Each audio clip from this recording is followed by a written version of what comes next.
नमस्कार। द देसी अड्डा पर आपका स्वागत है। मैं हूं राकेश तिवारी।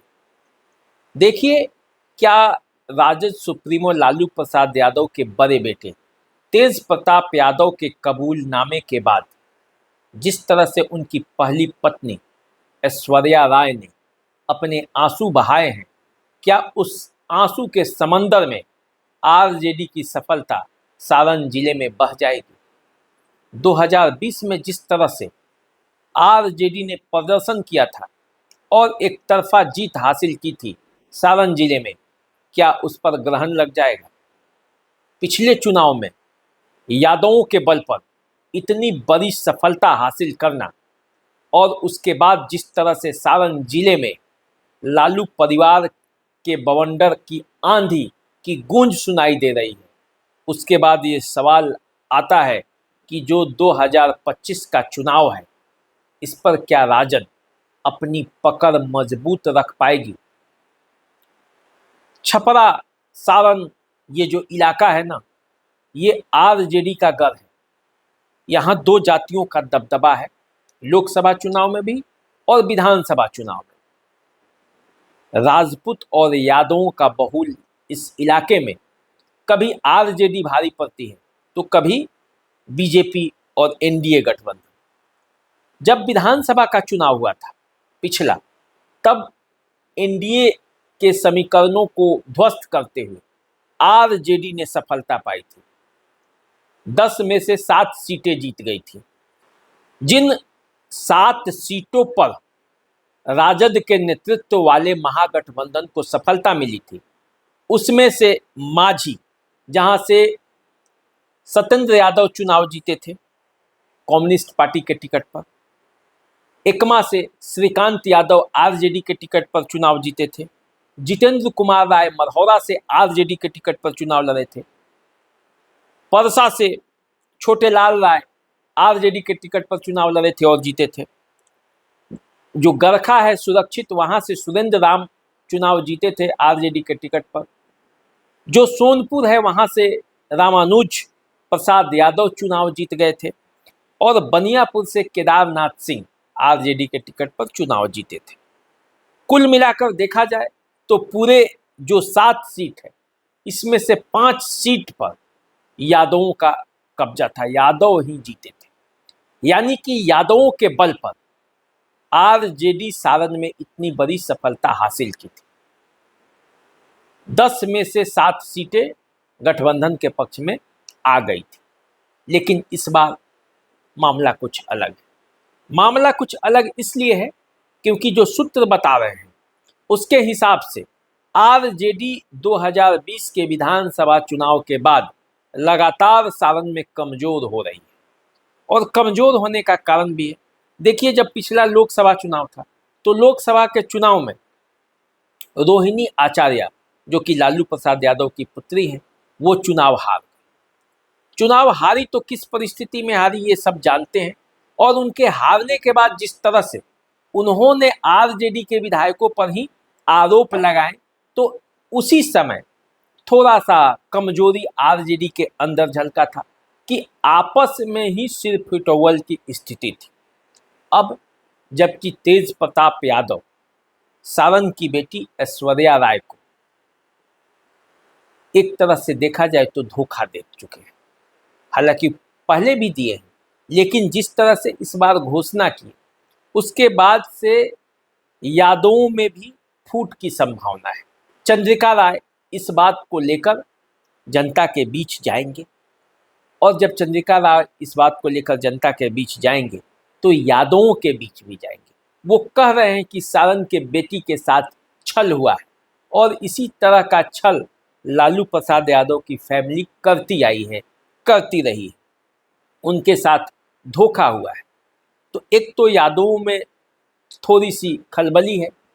दूसरा, यदि देखिए, दूसरा लोकसभा चुनाव के दरमियान जिस तरह से जितेंद्र राय पर सवाल उठाए गए थे, उसके बाद भी थोड़ी सी खलबली थी। तो ये जब चुनावी परिदृश्य आएगा तो क्या मामला होगा ये देखना है। टिकटों के बंटवारे को भी लेकर देखना है कि टिकट किसको मिल रहा है, किसको नहीं मिल रहा है, उस पर भी बहुत असर होगा। लेकिन एक तो यादवों में जो है वो फूट, और दूसरा राजपूतों में गोलबंदी। आरजेडी के जो कद्दावर नेता थे राजपूतों में प्रभुनाथ सिंह, वो अब जनता दल यूनाइटेड में शामिल हो चुका है, उनका पूरा परिवार। बनियापुर के जो विधायक है केदारनाथ सिंह, उनके बारे में भी ये कहा जा रहा है कि वो पूरी तरह से परिवार के साथ रहेंगे। टिकट उनको जनता दल यूनाइटेड से मिलने जा रहा है, यानी कि वो भी आरजेडी छोड़ देंगे। तो बनियापुर में भी एक स्थिति बन रही है। जो 7 सीट जीती थी उसमें से एक बनियापुर भी था। बनियापुर वो सीट था जहां से सबसे अधिक वोटों से केदारनाथ सिंह चुनाव जीते थे। तो अब देखिए, राजपूत मत का अलग हो जाना आरजेडी से और यादवों में बिखराव, ये कहीं न कहीं से आरजेडी को सारण में कमजोर कर सकती है। अब परिस्थितियां क्या बनेंगी, अभी 2-3-4 महीने हैं समय। इन 2-3-4 महीनों में क्या परिस्थितियां बनती हैं, सारण जिले के जो ये सीट है, इन सीटों पर किस तरह का समीकरण सेट होता है, ये अभी देखना है। लेकिन मोटी देखा जाए, मोटे तौर पर तो ये स्पष्ट हो रहा है कि सारण जिला, जो कि लालू यादव की कर्मभूमि रही है, जहां के सोनपुर से वो विधायक रहे हैं, छपरा से सांसद रहे हैं, रेल मंत्री जब थे तो मढ़ौरा में, दरियापुर में उन्होंने एक कारखाना भी लगवाया है। लेकिन इन सब के बावजूद जो सारण के लोगों को लालू प्रसाद यादव से जो एक बड़ी शिकायत रहेगी, वो ये रहेगी कि वहीं के दरोगा प्रसाद राय, जो पूर्व मुख्यमंत्री, उनके बेटे की बेटी के साथ क्या हुआ। जब उस परिवार के साथ लालू प्रसाद यादव का परिवार जुड़ा, तो फिर वो कौन सी बातें हुई जिससे उनको हटना पड़ा। देखिए, इसके लिए पूरी तरह से कौन दोषी है, कौन दोषी नहीं है, ये एक बड़ा सवाल है। लेकिन सवाल तो इमोशनल है। और जिस तरह से तेज प्रताप यादव के कबूलनामे के बाद ऐश्वर्या राय सामने आई और जिस तरह से उन्होंने सवाल किया, वो एक बार फिर लोगों में इस बात के लिए, उनके लिए लोगों में सहानुभूति उत्पन्न हुई कि एक बेटी के साथ अन्याय जरूर हुआ है।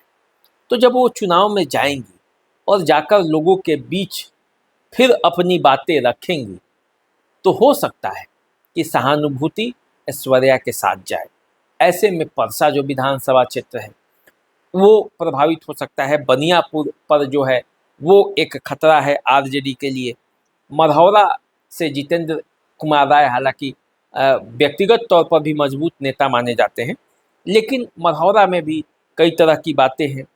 तो अब देखा जाए तो पूरी तरीके से आरजेडी सारण में गोलबंद हो पाएगा, नहीं हो पाएगा, ये आने वाले समय में पता चलेगा।